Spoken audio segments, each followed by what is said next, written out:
लतानो सांगू का तुम्हा उद्या श्रीराम हे येणार वनाला सर्व ह्या आता खरा आनंद होणार तुम्हा कोठून आठावा कसा श्रीराम तो आहे तुम्हा कोठून आठावा कसा श्रीराम तो आहे सुखस्यंदी झरा तेथे सदाचा वाहतो आहे सुखस्यंदी झरा तेथे सदाचा वाहतो आहे उद्या पाहाल डोळ्यांनी सुखाचा पूर्ण आराम मुखे लागाल भूकाया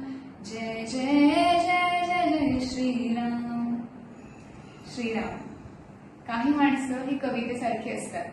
आपल्या समोर नसली तरी अवतीभोवती त्यांचा सुवास रेंगाळत राहतो. जशी आपण बाबू मायदेव यांच्या शबरी गीतातून ऐकलेली माता शबरी.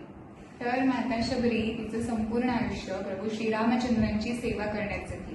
तेव्हा तिचं कुटुंब होतं, तिचं वन, तिथली झाडं, वेली, झरे इत्यादी.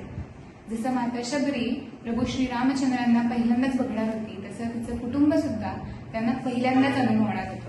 त्या प्रेमळ सोहळ्याचा हा भक्तिमय संवाद आपण ऐकला बाबू मायदेव यांच्या शबरी गीतातून. नमस्कार, मी अवंतिका आणि माझे सहकारी मुक्ता आपल्यासाठी घेऊन येतोय जावेर कवितांचा, जुन्या नव्याचा, मराठी साहित्याचा, आपल्या मायबोलीचा.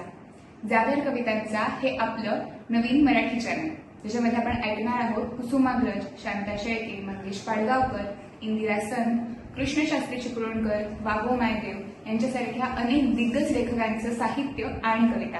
आपला हा प्रवास सोबत असाच चालू ठेवण्यासाठी या चॅनलला लाईक, फॉलो आणि शेअर करा. नमस्कार.